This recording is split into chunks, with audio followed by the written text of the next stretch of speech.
얼마 전에 극한 작업이라는 TV 프로그램을 보았습니다.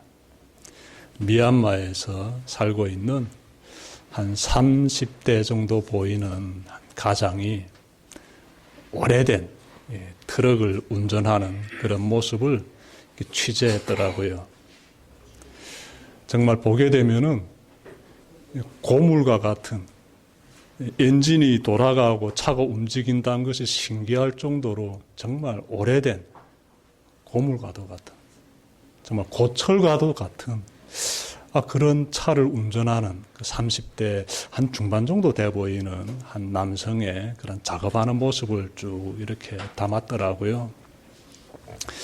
이분은 그 트럭에 곡식을 가득 실었습니다. 차가 이렇게 운행하는데 길 보니까 비포장도로예요. 또 우기에 이 차를 몰고 가는데 대체로 사람들은 우기면 운전하지 않는다고 합니다. 길이 워낙 험하기 때문에, 또 자칫 잘못하면 생명을 잃을 수도 있기 때문에 우기에는 차를 이렇게 세워두는데, 이분은 살림이 좀 어렵기 때문에 우기에도 일하고 있어요. 근데 보니까 이 길이 진흙탕 길입니다. 우기라는 건 비가 내린다는 거지요. 그 우기에, 비 내리는 계절에 이 비포장도로는요, 흙탕길입니다. 가끔씩 가다가 이 차가 이 흙탕길에 빠지기도 하는데, 노련하게도 이 운전수가 운전 잘 또 하면서 그 위기에서 또 벗어나곤 해요. 그러다가 정말 아찔한 그 벼랑, 이 중턱으로 길을 쫙 낸 그쪽으로 지나가게 되는데, 보는 내내 손에 땀 쥐게 됩니다. 자칫 잘못하게 되면 차가 미끄러져서 벼랑 안으로 굴러떨어져 운전사가 생명을 잃을 수 있습니다. 또 실제로 여러 사람들이 그곳에서 차가 이렇게 굴러떨어져 생명을 잃기까지 했어요. 근데 그 험한 그 코스를 또 간신히 잘 지나가요. 근데 그 운전사가 작업하는 모습 보면서요, 제가 주시했던 것이 하나 있었습니다. 이분이요, 그 긴 여정을 하루 종일 서서히 이 속도를 줄이면서 운전하고 있는데, 그 긴 여정을 작업하면서, 운전하면서 짜증 안 내요. 인상 쓰고 짜증 내고 뭐 이렇게 할 법도 한데 그러지 않아요. 싱글싱글 웃으면서 운전합니다. 이분이 이런 말 합니다. 짜증 낸다고 해서 이 어려운 상황이 바뀌어지는 거 아닙니다.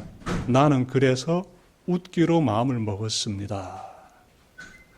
그 말 듣는 순간 굉장히 참 그분을 다시 보게 되더라고요. 맞는 말이지요. 아니 짜증낸다고 그 어려웠던 상황이 뭐 달라집니까? 차라리 웃는 것이 낫지요. 자신은 웃는데요. 생명이 위태로울 수 있는 아슬아슬한 그 벼랑의 그 중턱으로 쫙 난 그 위험한 비포장 도로를 천천히 운전하면서 싱글싱글 웃는 거예요. 글을 보면요, 참 지혜롭다 이런 생각이 드는데, 그가 처한 사회적 상황 보게 되면은 결코 웃음이 나올 수 있는 상황이 아닙니다. 이 미얀마라는 나라는요, 전 세계에서 봤을 때 가장 빈곤한 국가들 중에 속합니다. 거기에다가 2021년부터 현재까지 정부군과 반란군 사이에 내전이 지속되고 있습니다. 사회가 이렇게 혼란스럽다 보니 정부가 뭐 백성들을 위해서 뭐 좋은 포장 도로를 깔아준다, 이거는 뭐 계획 세우기 힘든 것이지요. 이렇게 사회가 혼란스럽고 경제적으로 어렵고 언제면 이 도로가 안전하게 멋있게 아스팔트로 쫙 깔려지게 될까, 이런 희망을 품을 수 없는 어두운 사회적 상황입니다. 그러한 사회에서 살고 있는 한 남성의 모습 보니까 참 지혜로워 보입니다. 내가 직면한 현실은 나로 하여금 근심과 걱정을 품게 만드는데, 이분은 그 속에서 웃음을 잃지 않고 있다는 것입니다.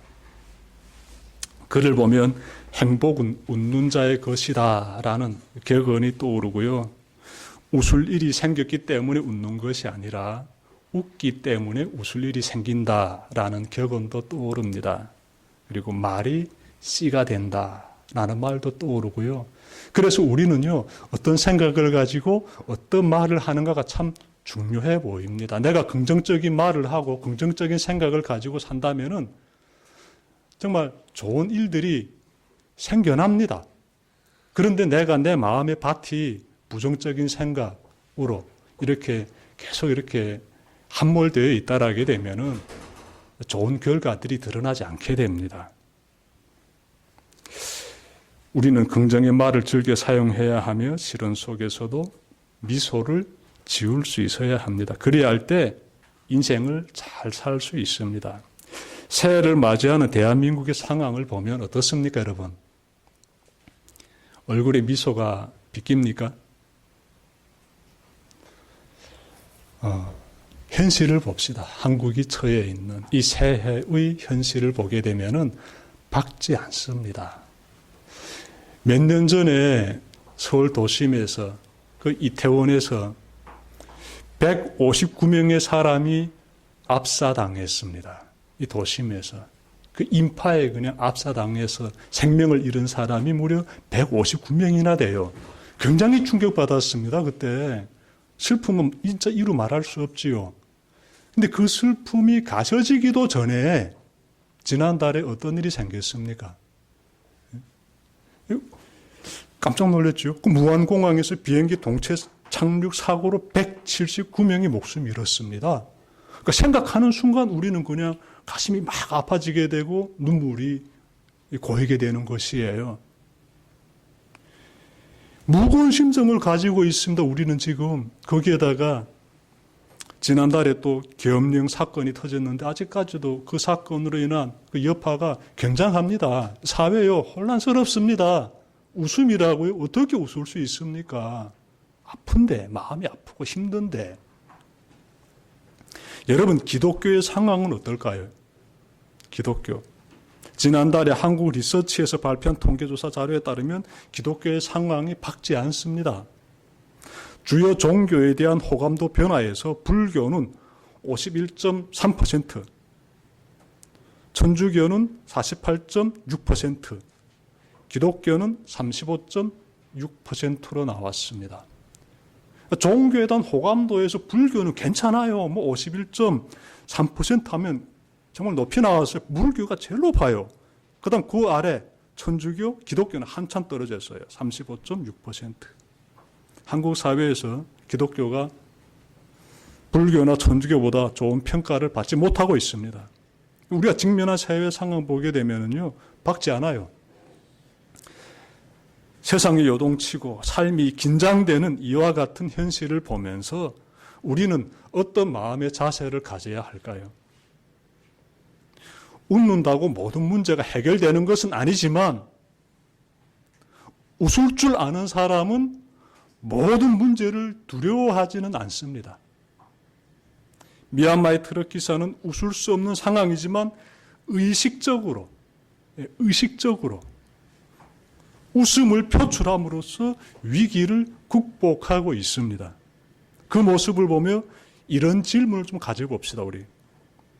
우리가 아무리 힘든 상황에 처했을지라도 의식적인 웃음이 아닌 진심 어린 그러한 웃음을 지을 수 있다면 얼마나 좋을까? 의식적인 웃음은 웃음이 안 나오는 상황이지만 내 의지를 발휘해가지고 짓는 미소예요. 그렇게만 해도 꽤 좋은 결과물들이 나타나고 있습니다. 근데 우리는 여기에서 그냥 그치지 말고, 정말 어떤 어려운 상황에 처했을지라도 우리가 진심으로 우러나는 그러한 미소를 지을 수 있다면 얼마나 좋을까? 근데 그런 질문 한번 가져보고 싶습니다. 우리가 직면한 현실은요, 웃을 수 없는 상황인데 짜증나고 화가 나고 불평, 불만, 근심, 걱정 쏟아지게 되는 현실인데 그럼에도 불구하고 그 속에서 진심 어린 미소를 내가 지을 수 있다라게 되면은 얼마나 놀라운 역사가 나의 삶에서 일어나게 될까? 이런 질문 한번 가져봤으면 좋겠습니다. 어떤 어려운 상황에서도 진심 어린 미소를 지을 수 있으려면 그러면 어떻게 해야 할까? 이런 질문 한번 가져보고 싶습니다. 이러한 질문의 답을 오늘 본문 통해서 우리 함께 찾아봅시다. 오늘 본문을 담고 있는 하박국서는 하박국 선지자의 두 번의 탄원과 한 번의 기도로 구성되어 있습니다. 그러니까 선지자 이름이 하박국이에요. 하박국. 하박국 선지자가 쓴 이 하박국서를 보게 되면은 두 번의 탄원과 한 번의 기도로 구성되어 있습니다. 자, 선지자가 두 번의 탄원에 대해서 기록했는데 잠깐 제가 설명해 드리겠습니다. 첫 번째 탄원에서는 유대 사회에 넘치고 있는 죄악들에 대해서 하나님께 아뢰고 있습니다. 선지자가 딱 봤을 때 유대 사회가 죄악으로 진동하는 겁니다. 그래서 하나님께 이 부분을 아뢰입니다. 이에 대해 하나님께서 응답하시는데 하나님은 바벨론을 일으켜서 유대 사회의 모든 죄악을 심판하겠다고 말씀해 주십니다. 바벨론은 당시 급부상하고 있는 강한 나라입니다. 하나님께서 그 나라를 들어 사용해서 죄악이 진동하는 유대 사회를 심판하겠다 이렇게 말씀하십니다. 하박국 선지자의 두 번째 탄원에 대해서 간단히 말씀드리면 두 번째는요. 그는 하나님의 심판의 도구로 사용되고 있는 이 바벨론이 도에 지나치게 폭력을 행사하고 있습니다라고 탄원하고 있습니다. 하나님께서 여기에 대해서요 또 응답해 주시는데 때가 되면 교만하고 포악한 바벨론은 망하게 되고 그때까지 하나님을 의지하는 자들은 구원받게 된다라고 말씀해 주십니다. 이렇게 두 번에 걸쳐 하나님의 답변을 들은 하박국 선지자가 이어서 하나님께 기도를 드리게 됩니다. 그는 하나님이 속히 도와주시기를 간구하면서 바벨론이 심판받을 때까지 기다리겠습니다 라는 자신의 그 마음을 기도에 담고 있어요. 그래서 오늘 본문은 그가 어떤 심정으로 기도드리고 있는지를 우리에게 보여주고 있습니다. 여러분 오늘 본문인 하박국 3장 17절과 18절을 제가 개역 개정 성경을 통해서 제가 읽어드리겠습니다. 여러분 한번 들어보십시오. 비록 무화과 나무가 무성하지 못하며 포도나무에 열매가 없으며 감람나무에 소출이 없으며 밭에 먹을 것이 없으며 우리의 양이 없으며 외양간에 소가 없을지라도 나는 여호와로 말미암아 즐거워하며 나의 구원의 하나님으로 말미암아 기뻐하리로다. 여러분 기도드리고 있는 하박국 선지자의 표정이 나타나고 있지요. 어떻습니까 지금? 인상 쓰고 있습니까? 뭐 화를 내고 짜증내고 있습니까? 안 그렇잖아요. 나는 즐거워하고 나는 기뻐한다. 이런 고백들이 나오고 있지 않습니까? 이 사람은요 즐거움 가운데 지금 이렇게 흠뻑 젖어 있습니다. 표정이 밝아요. 그런데 우리는요 이 선지자는 그 17절에서 어떤 부분들을 언급하고 있는데 그 부분들을 언급하면서 그럼에도 불구하고 나는 즐거워합니다라고 말씀하고 있어요. 그래서 즐거워하는 그 모습을 보기에 앞서 그가 앞서 언급했던 부분들 굉장히 중요한 부분들 되겠습니다. 어떤 부분이냐 봤더니 생존의 문제를 언급하고 있어요. 여러분 이 생존의 문제는 너무나 중요한 문제입니다. 가장 중요한 문제 무엇일까? 생존의 문제예요. 생명의 문제만큼 중요한 게 세상에 없습니다. 그런데 자신의 즐거움에 대해서 말할 때 그 앞서 바로 그토록 중요한 이 생명의 문제를 딱 언급하고 있어요. 보십시오. 무화과 나무, 포도나무, 감람나무에 열매가 없고 밭에 소출이 없고 우리의 양도 없고 소도 없을지라도 이 얘기 무슨 얘기입니까? 전체적으로 먹고 사는 문제를 지금 언급하고 있어요. 먹고 사는 문제. 과일도 없고 곡식도 없고 가축도 없고 먹고 살 수 있는 길이 다 사라져버린 절망적인 그 상황을 지금 말하고 있습니다. 그럼에도 불구하고 나는 하나님으로 인하여서 즐거워하고 구원의 하나님으로 인하여서 나는 기뻐하겠다 이렇게 말씀하고 있지 않아요. 선지자가 언급한 상황을 오늘날로 바꾸면 어떻게 될까요? 여러분 집에 냉장고 문 딱 열었는데 텅 비었습니다. 아무것도 없어요. 간식이 쌓여 있을 법한 장롱문 열어보니까 과자 한 쪼가리 없어요. 과자 한 개도 없어요. 예. 배고파서 밥에 먹으려고 쌀떡 열어보니까 쌀떡에 쌀알 하나도 없습니다. 나가서 일해서 돈이라도 벌려고 하는데 일자리 자체가 없어요. 회사에서 잘리고 일감도 없고 집에는 먹을 것도 없고 은행 가서 돈을 좀 찾으려고 보니까 내 통장에 돈도 없어요. 지금 그런 상황을 지금 말씀하고 있습니다. 지금 무화과 나무 무성하지 못하고 포도나무 열매 없고 감람나무 소출이 없고 밭에 먹을 게 없고 우리의 양이 없고 외양간에 속 없다는 것이 무슨 내용입니까 지금? 이 전체적인 난국이에요 지금. 내 생명의 문제 굉장히 위태롭다는 것입니다. 먹지 못한 사람이 어떻게 삽니까? 먹을 게 없다고 하는데 지금 위태로운 상황이지요. 이런 상황에 빠지게 되면은요, 사람들은 죽음의 그림자를 느끼면서 두려움을 느끼게 돼요. 두려움. 그리고 하나님 믿는 사람들은 하나님 왜 나를 이런 지경으로까지 몰고 갑니까? 라고 원망할 수도 있습니다. 그런데 하박국 선지자를 보니 이처럼 위태로운 상황에서도 나는 여호와로 말미암아 즐거워하고 나의 구원의 하나님으로 말미암아 기뻐하겠다 이렇게 고백하고 있어요. 정말 대단한 믿음입니다. 보통 믿음 아니지요, 이거는. 이 믿음이 있었기 때문에 선지자의 얼굴에서 무엇이 피어난다?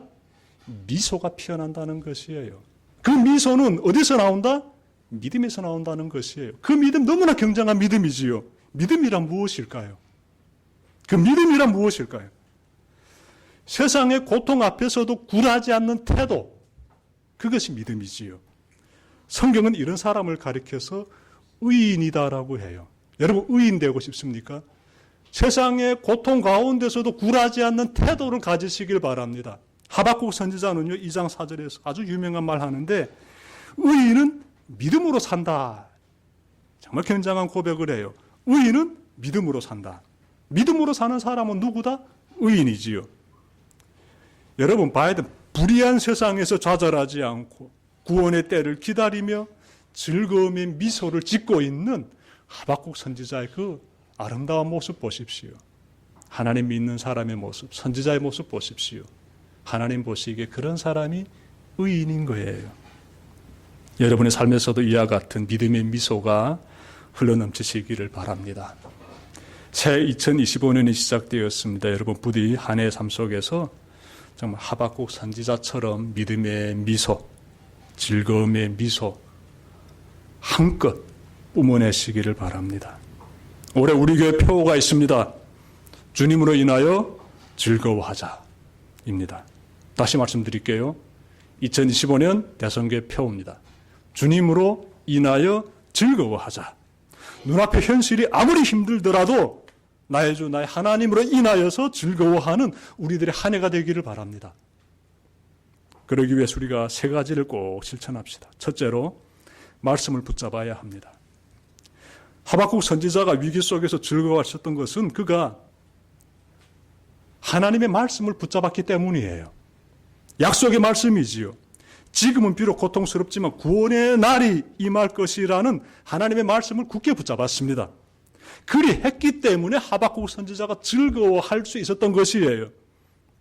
여러분 40일 동안 금식하시는 예수님에게 이 사탄이라는 악의 존재가 다가오지요. 이 사탄이 다가와서 예수님에게 이렇게 말했습니다. 당신이 하나님의 아들이거든 이 돌들로 어떻게 떡이 되게 하라. 이 돌에게 명령해서 떡이 되게 만들라 라고 지금 이 사탄이 예수님에게 말한 거예요. 자, 이 사탄이 한 말을 좀 다시 우리가 바꿔본다라게 되면은 그렇게 굶주림의 고통 가운데 있지 말고 이 돌로 떡을 만들어서 직면한 고통 해결해라 이 얘기하는 거예요.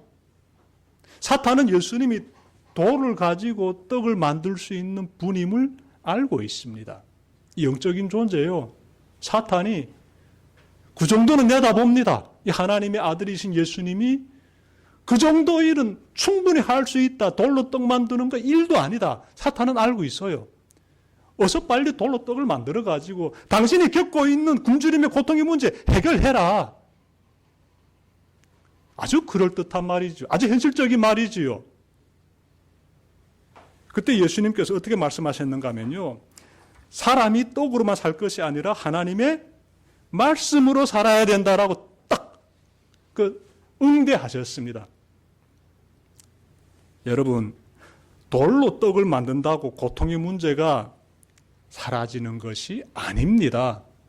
정말 돌로 떡을 만들면 그것으로서 굶주림의 문제가 그 순간에는 해소되겠지만 인간이 직면하고 있는 고통의 문제는 해결되지 않습니다. 그걸 예수님께서 아시기 때문에 하나님의 말씀이 얼마나 중요한지를 딱 제시하시는 것이에요. 사람은 떡으로만 살 것이 아니요 하나님의 말씀으로 살아야 한다. 말씀을 붙잡고 살아야 한다라는 것이에요. 직면한 고통을 극복하려면 돈만 있으면 된다라고 생각할 수 있는데 그렇지 않습니다, 여러분. 만일 그렇다면 예수님 그때 돌로 떡을 만드셨습니다. 그렇지 않기 때문에 안 만드신 거예요. 고통을 이겨내는 길은 떡이 아닌 하나님의 말씀에 있습니다. 하나님의 말씀을 붙잡을 때 그 말씀은 우리를 어디로 인도할까요? 하나님께로 인도하죠. 하나님의 말씀을 붙잡은 사람이 하나님과 함께 거하게 돼요. 그 말씀이 우리를 하나님께로 인도하기 때문에 그래요. 그러면 우리가 하나님 안에 거하게 되면 우리가 어떻게 될까요? 즐거워하게 되죠. 즐거워하게 되죠. 기쁨이 솟아나게 되죠. 하나님을 만났기 때문에 그렇습니다. 그러므로 우리는 돌을 붙잡는 것이 아니라 하나님의 말씀을 붙잡아야 합니다. 하나님의 말씀은 살아있고 활력이 있어 좌우의 날선 어떤 것보다도 예리하여 우리의 혼과 영과 관절과 골수를 찔러 쪼개기까지 하며 우리의 마음의 생각과 뜻을 판단하십니다. 우리는 하나님의 말씀으로 인하여 살아나게 되고 하나님의 뜻을 깨달아 움직이게 됩니다. 비로소 인생의 진정한 이 솟구쳐 올라오는 즐거움의 기쁨 맛보게 돼요. 그러니 하나님의 말씀을 꼭 붙잡고 살아야 되겠지요. 어떤 상황에서도 즐거움의 그 미소를 짓기 위해서는 다음으로 소망을 품어야 합니다. 하박국 선지자는 보니까 이스라엘 그 민족 공동체가 굉장히 지금 어두운 가운데 빠져 있습니다. 고통 가운데 빠져 있고 절망 가운데 빠져 있어요. 그 가운데서 하박국 선지자는 내일에 대한 희망을 바라봅니다. 소망을 붙잡고 있어요. 그는 이렇게 말하지요. 여호와로 말미암아 즐거워하고 나의 구원의 하나님으로 말미암아 기뻐하리로다.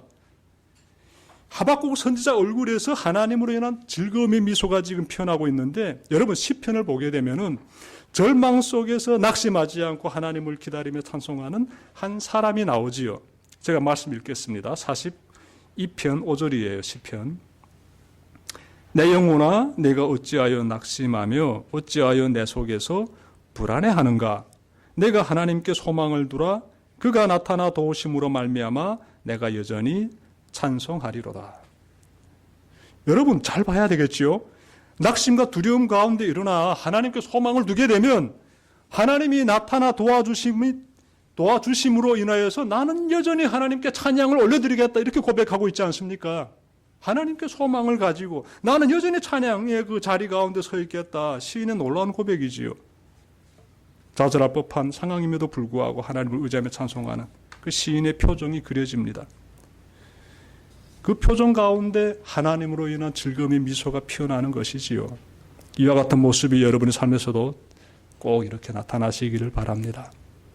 하나님이 나를 도와주신다는 그 소망을 품고 있다면 우리는 어떤 어려운 상황에서도 즐거워할 수 있는데요. 사도 바울도 감옥에 갇힌 가운데서도 하나님께 소망을 두고 찬양을 올려드렸습니다. 여러분 찬양 올려드린다는 것은요. 마음에 즐거움이 있는 거예요. 찬양 가운데 감사가 쏟아져 나오는 것이지요. 표정이 밝습니다. 인상 쓰지 않아요. 불평하지 않습니다. 직면한 시련, 내 힘으로만 극복하려고 한다면 하나님에 대한 소망도 사라져버립니다. 하나님에게 소망을 둔 사람들은요. 내가 직면한 문제 내 힘으로 노력해가지고 다 극복해야지. 그러지 않습니다. 하나님께 소망을 둔 사람도 하나님께 맡겨드립니다. 하나님께서 도와주시길 바라면서 하나님께 맡겨드려요. 그 자리로 나아갑니다. 그때부터 하나님으로 인한 나를 도와주시는 하나님의 손길을 경험하면서 즐거워하게 되는 것이고, 그 얼굴이 밝게 빛나는 것이지요. 그럼 여러분들, 우리가 하나님께 소망을 두면서 내 힘으로 너무 이렇게 모든 문제를 해결해야지 그러지 마시고, 하나님 나를 도와주실 것입니다 기대하면서, 하나님 바라보면서, 하나님의 도우심의 손길을 또한 경험하면서 그 가운데서 진심으로 우러나는 즐거움의 그 감사 만끽하신 그러한 여러분들의 한 해가 되시길 바랍니다. 자, 끝으로 기도를 드려야 합니다. 기도를. 기도는 정말 너무나 중요하지요. 하박국 선지자는 기도를 드리는 가운데서 즐거워했습니다. 이때 그의 기도는 대충 그냥 건성으로 드리는 기도였을 것 같습니까? 그렇지 않지요. 굉장히 지금 간절하게 하나님께 지금 매달리고 있습니다. 눈앞에 상황이 만만치 않아요. 시련 가운데 있는데, 여러분, 하나님을 향하여서 기도드릴 때 우리가 꼭 기억해야 되는 것이 있어요. 잠언 8장 17절 보시면, 하나님을 만나는 사람들은요, 하나님께 간절히 기도드립니다. 간절히. 그러나 건성건성 하나님께 기도드리는 사람들은 하나님을 만날 수 없어요. 간절히 하나님을 찾는 사람은 하나님을 만난다라고 말씀하고 있습니다. 아직까지 하나님과의 이 뜨거운 만남이 없다라게 되면은 나의 기도의 상태가 어떠한지 살펴보시길 바랍니다. 간절히 하나님을 구하십시오. 이 간절히라는 말이 무슨 말인가 하면요, 뜨겁다라는 의미를 담고 있습니다. 뜨겁다. 이 신앙은 뜨거워야 돼요. 뜨거운 신앙심을 가지고 하나님을 열렬히 사랑하면서 사모하면서 그렇게 기도를 드리는 그 기도가 간절한 기도예요. 간절히 하나님을 찾는 사람은 뜨겁게 하나님을 사모하는 사람이다 라는 것을 여러분들이 마음에 잘 새기시면서 그렇게 기도드리는 자리로 여러분들이 잘 나아가시길 바랍니다. 여러분들 새해 기도 제목이 있습니까? 어떤 기도 제목 가지고 있습니까? 간절히 하나님께 나아가는 여러분들의 기도 제목에 대해서 한번 여쭤보고 싶은데요. 아마 대부분 건강의 문제라든지 또 경제적인 문제라든지 자녀 양육의 문제라든지 가정의 문제, 기타 등등 있을 것입니다.